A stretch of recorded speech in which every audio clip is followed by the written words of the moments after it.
Hello everyone, welcome back to proxy ज्ञान।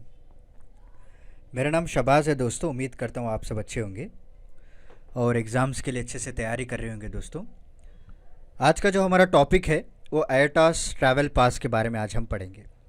छोटा सा लेक्चर होगा दोस्तों, बट इन्फॉर्मेटिव लेक्चर है। जो ट्रैवल करते हैं रोज़ाना थ्रू फ्लाइट्स के ज़रिए से, तो उनको अभी रिसेंटली ये न्यूज़ आई है कि ये आयोटास ट्रैवल पास होना बहुत ही ज़रूरी है, क्योंकि इसमें आपके जो वैक्सीनेशन के रिज़ल्ट्स हैं, जो भी रिपोर्ट्स हैं आरटीपीसीआर के या फिर पॉजिटिव रिपोर्ट, नेगेटिव रिपोर्ट, ये सारा कुछ इस ऐप के ज़रिए से आप दिखाकर कहीं भी एयरलाइंस में बोर्ड कर सकते हैं। अभी फ़िलहाल इंडिया की बात करें तो इंडिगो और स्पाइसजेट, ये दो एयरलाइंस इस पास को यूज़ किया जा रहा है। अगर आप इन एयरलाइंस में टिकट बुक करते हैं और आपके पास इस ट्रैवल पास का ऐप है, तो इजीली आप उनको अपने जो वैक्सीनेशन के रिज़ल्ट्स हैं, जो टेस्ट के रिज़ल्ट्स हैं, और आप वैक्सीनेटेड है या नहीं, सारा कुछ इसमें अपडेट रहता है। सिर्फ आप ऐप के ज़रिए से उनको दिखाकर बोर्ड हो सकते हैं। ओके, तो ये कन्वीनियंस पैसेंजर्स को लिए कन्वीनियंट होने के लिए इस तरह से एक निकाला गया है आयोटा के द्वारा। आप सभी लोग जानते हैं जितने भी कोडिंग दी जाती है इन एयरक्राफ्ट्स को, वो आयोटा के ज़रिए से ही दी जाती है। एक इंटरनेशनल जो है ट्रांसपोर्ट एसोसिएशन है। ओके, तो इसके बारे में आज हम जानेंगे कि ट्रैवल पास होता क्या है, क्या क्या इसमें इंक्लूड है, और हमारे इंडिया में जो एयरलाइंस हैं वो रिसेंटली कौन सी एयरलाइन जो इस ट्रैवल पास को अभी एक्सेप्ट करने लगी है, सारा कुछ आज हम इस लेक्चर में पढ़ने वाले हैं। बिफोर वी प्रोसीड, मैं आपको एक छोटा सा अपडेट देना चाहता हूं दोस्तों, कि अगर आपको कोई भी एग्जामिनेशन काउंसलिंग चाहिए, आप हमारा वेबसाइट है www.proxygyan.com, वहाँ पे विज़िट कीजिए। सारी जानकारी आपको मिल जाएगी।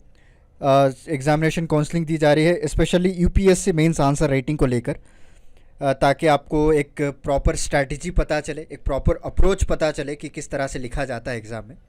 तो चलिए आज का लेक्चर हम शुरू करते हैं बिना किसी देरी के। तो हाल ही में ये न्यूज़ आई है कि इंडिगो ने तो पहली बार इस इंडिया में ट्रैवल पास को एक्सेप्ट कर लिया था, बट रिसेंटली स्पाइसजेट एयरलाइंस भी अभी इस आयोटास ट्रैवल पास को एक्सेप्ट कर रहा है दोस्तों, नेक्स्ट वीक ऑनवर्ड्स। ओके, यानी अगस्त 23 तारीख से जो भी पैसेंजर स्पाइस जेट्स ले रहे हैं, ओके, मुंबई से लेकर माले फ़्लाइट्स तक, वो लोग जो है अपने आयोटा ट्रैवल पास को दिखाकर अपने वैक्सीनेशन का स्टेटस बता सकते हैं दोस्तों।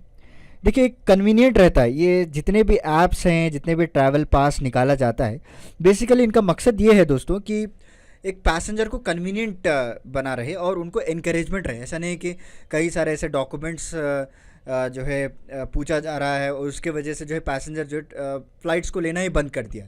एक तरफ से उनको बिज़नेस भी बढ़ाना है, क्योंकि पैंडमिक के बाद कई सारे एयरलाइंस जो है पूरे के पूरे उनका रेवेन्यू जो है डाउन हो चुका है, तो उनको रेवेन्यू भी बढ़ाना है और साथ ही साथ पैसेंजर्स को कन्वीनियंट भी देना है। ओके, तो हेज़ल फ्री एक्सपीरियंस के लिए इस तरह से ट्रैवल पास को निकाला जाता है। बेसिकली ये कोई पर्टिकुलर एयरलाइन का नहीं है। हाँ भाई, स्पाइसजेट का सेपरेट ऐप हो या फिर इंडिगो का सेपरेट ऐप हो, एयर एशिया का सेपरेट ऐप हो, इस तरह से नहीं है।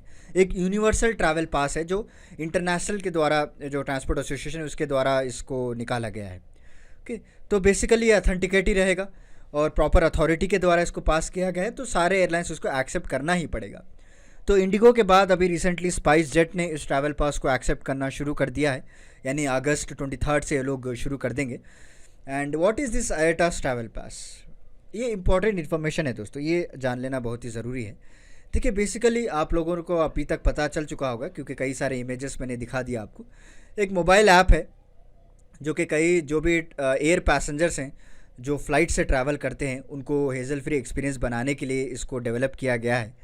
इसमें क्या होता है, आपके जो कोविड-19 टेस्ट के रिपोर्ट्स, आपका वैक्सीनेशन का स्टेटस, पहला डोज़ हुआ है या सेकेंड डोज़ हुआ है, फुल्ली वैक्सीनेटेड हैं आप या पार्शियली वैक्सीनेटेड है या नहीं है, ये सारा कुछ जो है गवर्नमेंट अथॉरिटीज़ के द्वारा इस ऐप में अपलोड किया जाता है। जब भी आप अपने इस ऐप को अपने डिटेल्स फिलअप करेंगे तो ऑटोमेटिकली सारे डिटेल्स आ जाएंगे। Okay, right. और इसके बाद जो है कई सारे ऑथोराइज लैब्स भी इन्होंने पार्टनरशिप ली है, जो टेस्ट सेंटर्स हैं वो भी जो है आपको दिखेंगे, जो कि डायरेक्टली रिपोर्ट इस ऐप में लोग अपलोड कर रहे हैं। ओके, सपोज़ मान लीजिए, आगे मैं आपको बताऊंगा, जो अपोलो है, अपोलो ने क्या किया, इस ऐप के साथ जो है इन्होंने साइन अप किया है, राइट। रिसेंटली अपोलो हेल्थ, हमारे इंडिया में जो ट्रैवल पास दिखाए जाते हैं, उन्होंने जो अपोलो ने साइन अप किया है, तो जितने भी रिपोर्ट्स हैं अगर आप अपोलो से करवाते हैं तो डायरेक्टली आपको ऐप में एक्सेस मिल जाएंगे जब भी आप अपने डिटेल्स को एंटर करेंगे। ओके, सो आप सभी लोग जानते हैं किस तरह से जो पोस्ट पैंडमिक के बाद धीरे धीरे इंटरनेशनल ट्रैवल अभी स्टार्ट होने लगा है। ओके, कई सारे कंट्रीज़ अभी रेस्ट्रिक्शंस हटा रहे हैं, इवन यूएस भी जो है अभी थोड़े बहुत फ्री नॉर्म्स लेकर आया है कि ट्रैवल के लिए। तो ये ऐप का होना बहुत ही ज़रूरी है। इवन कई सारे इंटरनेशनल एयरलाइंस भी इस ऐप को के ज़रिए से ही लोगों को ऑन बोर्ड करवा रहे हैं फ़्लाइट में। इसमें आपको वैक्सीनेशन सर्टिफिकेट्स होगा, कोविड-19 के RT-PCR टेस्ट होंगे, अदर जितने भी हेल्थ डॉक्यूमेंट्स हैं, चाहे वो आप जितने भी दूसरे बीमारियां हों उसके भी आप हेल्थ डॉक्यूमेंट्स यहाँ पे अपलोड करके उनको दिखाकर जा सकते हैं। ओके, और डिजिटल पासपोर्ट्स जैसे कि IATA travel pass have been developed to provide government, okay, ताकि जो भी ये रिपोर्ट्स हम लोग उनको दिखा रहे हैं एक अथेंटिसिटी बनी रहे। ओके, तो क्या करते हैं लोग, कई सारे फेक रिपोर्ट्स भी दिखाते हैं। उतना हमको पता नहीं चलता है, जब तक आप उसकी डीप एनालिसिस नहीं करेंगे तब तक उतना टाइम नहीं रहेगा किसी के पास। कोई भी एयरलाइंस जो इतना डिटेल एनालिसिस कर नहीं पाती है, उसके पास प्रॉपर इक्विपमेंट नहीं रहती है, उसके पास सेपरेट इंफ्रास्ट्रक्चर रखना पड़ता है। तो सारा कुछ डिविएट करने के लिए इस तरह से इंटरनेशनल वेल डेवलप्ड एक ऐप को निकाला गया है और वहाँ पे पर्टिकुलर गवर्नमेंट्स को भी एक मैसेज दे दिया गया है, जो भी रिपोर्ट्स हैं, जो भी वैक्सीनेशन स्टेटस है, वो अथेंटिसिटी बना रहे। ओके, और इसमें ये भी वेरीफाई किया जाता है क्या कोई पैसेंजर जो रिक्वायरमेंट्स है ट्रैवल के लिए वो मीट हो पा रहा है या नहीं। ओके, ऐसा नहीं कि आपने ट्रैवल पास दिखा दिया आप चलने लगे।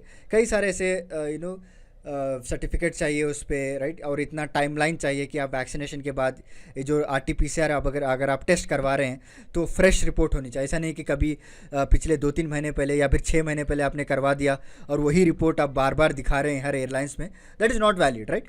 तो इन्होंने टाइमलाइन भी सेट किया है, यानी 15 डेज़ 14 डेज़ बैक की रिपोर्ट हो, या थोड़े एयरलाइंस तो 3 डेज़ बैक की रिपोर्ट भी मांग रहे हैं। तो इस तरह से जो रिक्वायरमेंट्स हैं ट्रैवल के लिए वो मीट हो पा रहे हैं या नहीं, ताकि उनको भी भरोसा रहे कि जो इन्फॉर्मेशन यहाँ पे दी जा रही है वो एक्यूरेट इन्फॉर्मेशन हो। और दूसरे कई सारे हेल्थ क्रेडेंशियल आप दिखा सकते हैं ताकि दोनों जो बॉर्डर कंट्रीज़ है उन दोनों के बीच में ऐसा ना हो कि कोई भी अननोइंगली, ऐसा नहीं कि कोई भी पेशेंट जो है कोरोना होते हुए भी ट्रैवल करेगा, अननोइंगली हो जाता है, किसी देश से दूसरे देश में आ ना पाए, तो इसीलिए इस तरह से ट्रैवल पास को डेवलप किया जाता है। तो इंटरनेशनल एयरलाइंस हमें तो इंडिया में देख लिया, अभी इंडिया में इंडिगो है, स्पाइसजेट है, ये 2 एयरलाइंस है। बट इंटरनेशनल एयरलाइंस जैसे कि सिंगापुर है, Qatar Airways, Emirates, Etihad, British Airways, right, Air France हो गया, वर्जिन अटलांटिक, ये सारा कुछ जो है अभी एक्सेप्ट कर रहे हैं आईटा ट्रैवल पास प्रोग्राम को। ओके, उसके साथ साथ कई सारे पैथोलॉजिकल लैबोरेटरीज है वो भी साइन अप कर रहे हैं दोस्तों। ओके, क्योंकि जो भी अगर आप इनके साथ जो लैबोरेटरीज इनके साथ साइन अप है उनके पास अगर आप टेस्ट करवाते हैं या वैक्सीनेशन लेते हैं तो डायरेक्टली आपके रिपोर्ट्स वहाँ पे अपलोड हो जाएंगे और भी अथेंटिसिटी हो जाएगा, क्योंकि ऑलरेडी इन्होंने साइन अप कर चुका है, राइट, एग्रीमेंट हो चुका है आईटा ट्रैवल के साथ। ओके, इंडिया की बात करें तो अपोलो हॉस्पिटल, जैसे मैंने आपको पहले बताया ना, तो रिसेंटली थर्सडे के दिन ही अपोलो हॉस्पिटल ने ये अनाउंस किया है कि जो स्पाइसजेट है जो ट्रैवल पास यूज़ करेगा, जो हेल्थ केयर यूनिट है स्पाइस हेल्थ, वो अपोलो के साथ साइन अप करेगा।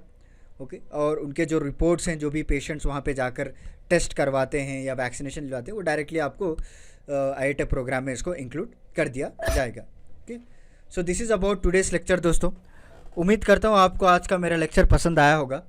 ओके, आईटा ट्रैवल पास के बारे में आज हमने डिटेल में पढ़ा है क्या होता है, और रिसेंटली कौन से ऐसे एयरलाइंस है जो इंडिया में अभी ऑपरेट कर रहे हैं, इंटरनेशनल कौन से एयरलाइंस है जो ऑपरेट कर रहे हैं, और इसका मेन मकसद क्या है लाने का, ये सारा कुछ हमने पढ़ लिया है। तो चलिए फिर मिलता हूँ मैं आपको अगले लेक्चर के साथ कुछ इंटरेस्टिंग टॉपिक के साथ। तब तक के लिए धन्यवाद दोस्तों।